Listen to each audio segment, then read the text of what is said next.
Hey guys, welcome back to Mo's Game Table. Today we're going to do a review on Rogue State. This is a solitaire game designed by Mike Molyneux and published by Tiny Battle Publishing. I recently did a preview of this game on the channel and shared with you an overview of the game, a look at the components, so that way you could see what you'd expect to get if you ordered the game. And also an idea of what the game was like, see if it was something for you.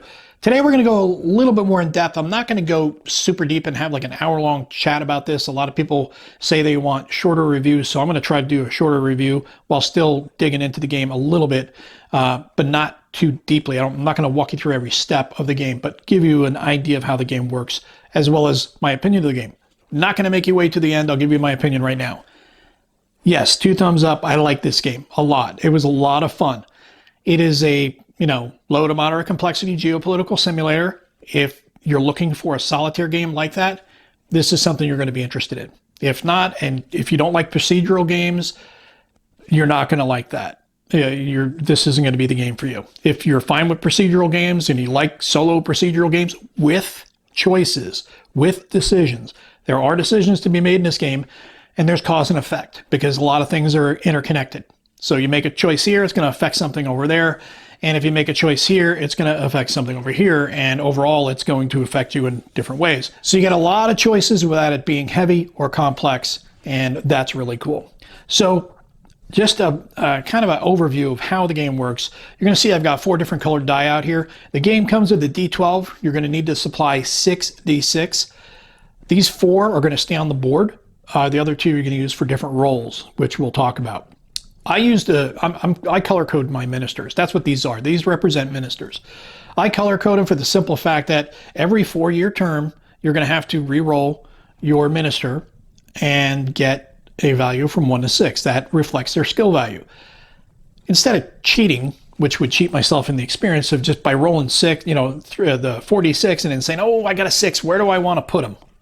No, this is my industrial minister, the tan guy. This is my director of research, the red guy. The blue guy is foreign minister and green is the public minister. So I want to be stuck with these colors so that way whatever I roll is what I get. In this instance, he's a 2 for the public minister, over here for the capital investment. Everything flows in a logical fashion down the board. Before we go any further, that leads to the only negative I have with the game, and this is really more personal preference than anything else. I understand the look that they're going for with the board. They're looking for that industrial communist look from the 1950s because it goes from 1953 to 2030. It's 12 turns that you have. You have to survive the 12 turns to win, and then you'll score at the end to base your victory value or failure. I understand what they're doing. And yeah, okay, it's not a bad look. The problem I had with it was the small text in some of these areas, especially in these really tight spots here where you've got these numbers that are on the bottom right corner.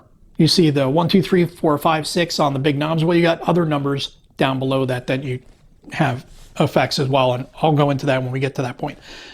But it's just a little small, and right now I've got my video lights on, so things are brighter. When I turn those off, my gaming area is not the brightest. It's a little dim, and I wear progressives, and I'm not 20 years old anymore, so it's a little harder for me to read. It's just that, like I said, it's not a game breaker. It's just one of those nitpicks that I had with the game. It does come with a player aid, and it does walk you through all the steps, but it does not have all of those little modifiers and all the little bits of information that you're going to need off the board. You're going to find some down here as well. Now, other areas are perfectly done. This gives you, okay, you have your minister plus your resources plus your 2d6 to get greater than 14, for example, to up your nuclear development. But these other areas just a little too small. That's just, again, personal preference, not going to break the game. So go back to the industrial production. You start off on the first track. We've got this 2-skill minister. He's going to generate revenue for you by going over here and cross-referencing. He's at a 2 on that first column. He gets a 7. Not too bad, not too good. Kind of like 3.6 Rentgen. Yeah, you want more than that though. And the thing that sucks is you have infrastructure investment. This is North Korea. They don't have the best infrastructure, so you lose 2.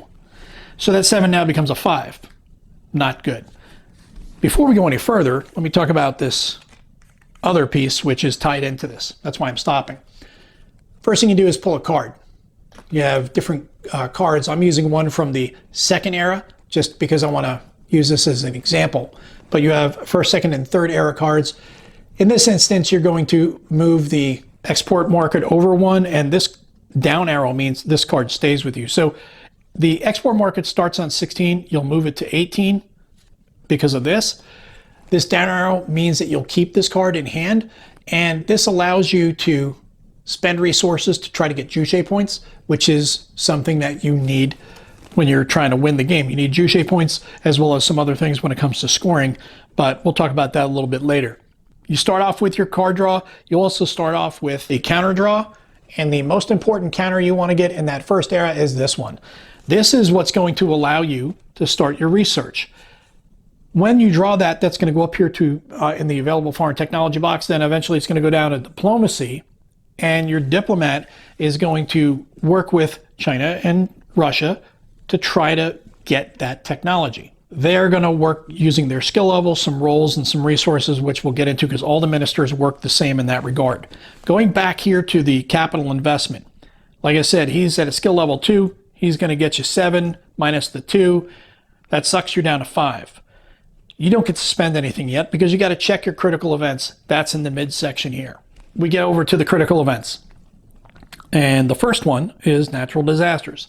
That one sucks. Let me tell you that right off the bat. I've had that happen more than one time, and in one game it happened 2 times in a row, which is very painful. The reason why it's painful is, remember I said we got 5 resources? When you get hit with a natural disaster, which is like a famine or a flood or something, immediately you lose 5 resources.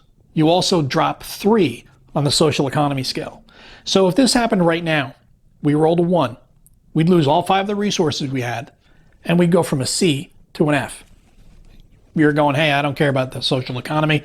I'm a dictator. What do I care about? Well, you're going to care because all of this, like I said, is interconnected to other pieces, and we're going to get back to that. So you pay off your 5 debt, or you lose your 5 resources, and you drop your social economy down to F. Well, guess what? Next step is your revolution, which is tied into your social economy. If you look over here, F is under number 7, this far right. It's probably hard for you to see because, like I said, it's pretty small. So you move your revolution marker over there. Now you check your coup d'etat, and coup d'etat is the ability and willingness of your ministers to throw you out of office, to pull a coup on you. It is less likely, far less likely to happen when they're low like this than it is when they're at 4, 5, and 6 skill, because that means that they've gained more power, they have a lot more say in the government, and they've got a lot more pull, they've got a lot more work, they're working well together, and maybe they're saying, you know what, this guy ain't working no more. Let's get him the heck out and put you in or put me in or whatever. How that's reflected is you get different modifiers based on the value. 4s, 5, and 6 each have a different value, and that will bring this up to somewhere on this scale. So let's just say it's at a 6 right now. Put it there. Now we look at the coalition offensive. Coalition offensive actually starts on the 1, and 1 is here. Okay, so a roll of 3 or lower, that's going to launch a coalition offensive. Well, guess what? The coalition offensive is different than the other tracks because it actually goes one step further right.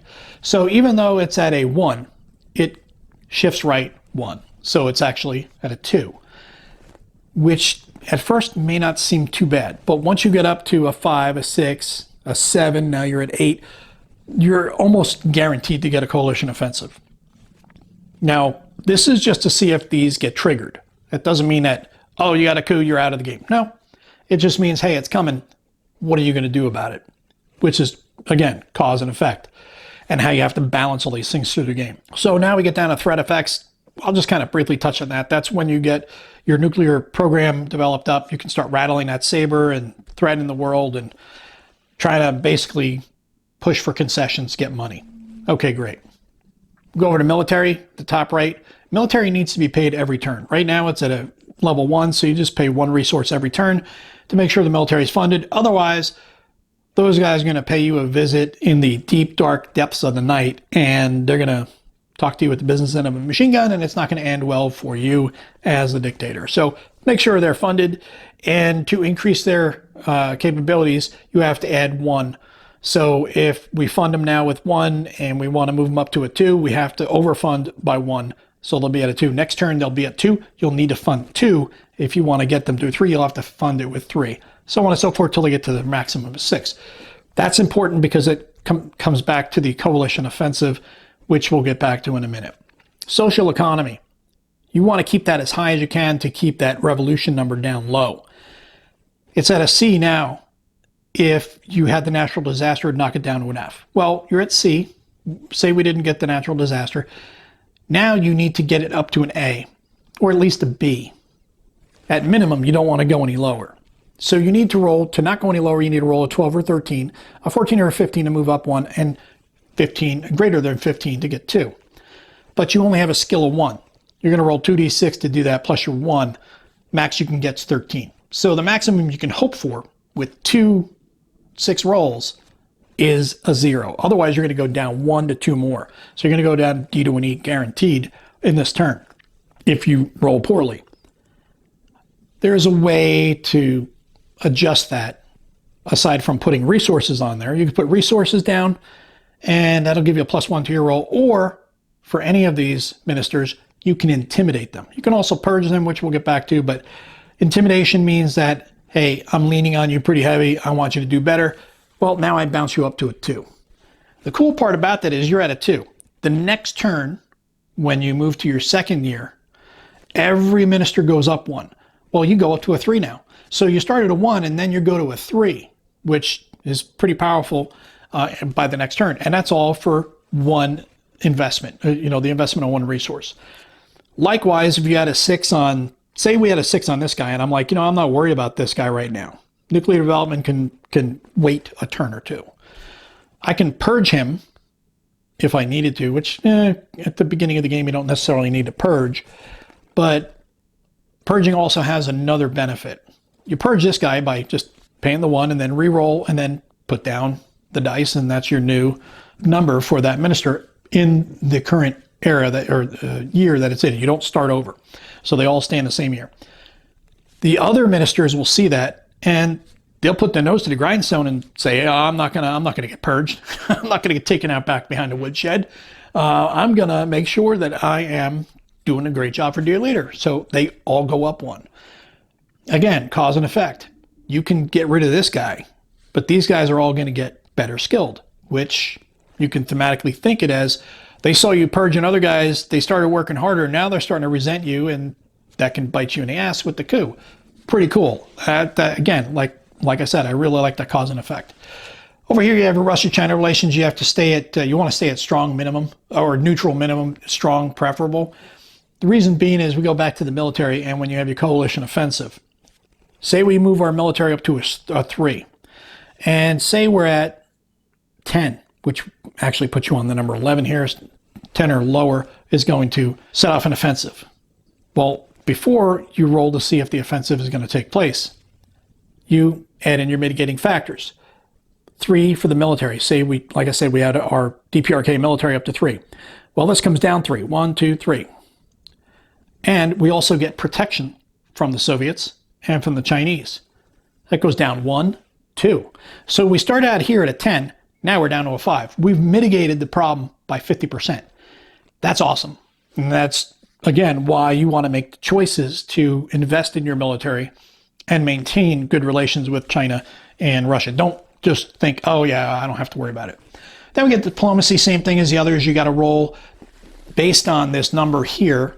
We have this research reactor, which is a 12 at the top left, you see. You need to beat that, or meter beat that to get it. You've got a 1. Again, you can roll 2 6s, which will give you 13, and you get it. Well, odds of you rolling both 6s are kind of low, so a couple of different options again: invest or intimidate, or just wait. You can try it this turn, but then try it again next turn. You just keep doing it until you get it. That's pretty much how each of the turns works mechanically. Foreign debt is something that you'll incur. You can just it keeps building every turn. You get more and more that you can take on, which you're going to do early on, especially until you build up your own capital investment. towards the end of the game. Once you get in the later stages of the game, mid to later stages of the game, that's when you want to start looking at paying back some of that foreign debt. Not because you're a good person, but because you want to not hurt yourself score-wise, because whatever you have borrowed will go against you in the end game scoring. So that's where you get forced into paying attention and not just saying, hey, this is free money. I get the money tree now. I can just print money and spend all I want. Nope. There are consequences for borrowing a lot and never paying it back, which I think is pretty cool in a simple game mechanic to make you pay everything back. The last piece is, like I said, every turn you're going to have cards and counters that you're going to draw. Each era has 4 turns in it. There's 12 turns overall. There are 12 cards for each era. So you're only going to see 4 cards per game, per era. So only 1/3 of the cards will actually be in play. That's pretty cool because that way you can't card count. You can't say, oh, this card's been played, this card's been played. I know that the next card is probably going to be this or this. Nope. You don't know what it's going to be. You may get 4 good cards. You may get 4 not so good cards. But that really increases the replay value because unless you stack the deck, you're going to have different cards each time you play. But again, really fun game. I like the amount of choices you have is not too heavy, but it's not too light either. And you can feel the repercussions for bad decisions, and also you feel the repercussions for bad luck. But if you're looking for a geopolitical simulator in the light to moderate complexity level, this is definitely one to check out, especially for the price point. I think it's $30-something. It's not going to break the bank, and it will give you multiple repeated plays because it definitely has a lot of replay value as you're trying. You'll try new things each time. You'll try to be a real hardcore dictator in one game. You'll try to be a moderate, then you'll try to be a very giving dictator, no longer a dictator in that case. But you're always going to face a lot of troubles inside and outside, which is what I like about this. The export market is really cool because I failed to mention that earlier. Even when you get up to, say, your 6th level and a 6 skill guy, you're going to guaranteed get 20. Well, it all depends on this export market. Remember, I moved it up. I did talk about it briefly. Well, guess what? See if it moves down to, say it moves down to 12, and then it stagnates there for a couple turns. And you're up here at 6 and 6, which gives you 20. Well, you can't get more than 12. So that's when you start feeling the restrictions of those sanctions on place of the Hermit Kingdom. And that is pretty cool. And I think it gives you a little bit of an appreciation for the situation that North Korea is in, and I like that you're faced with those same challenges. Obviously, we don't know for certain how everything works within the DPRK government, but this is a pretty neat little abstract way of experiencing it for yourself. If you want to look at it from a historical perspective, you can experience the lifespan of DPRK from 1953 through to 2030, and pretty fun. Like I said, though, if you like a light to moderate complexity geopolitical simulator for $30-something, check it out from Tiny Battle's website. I think you'll have a lot of fun with it. Well, I hope that helps you guys out if you've been curious about this one. If you have any comments or questions, post them down below. Thanks for tuning in, guys. See you next time.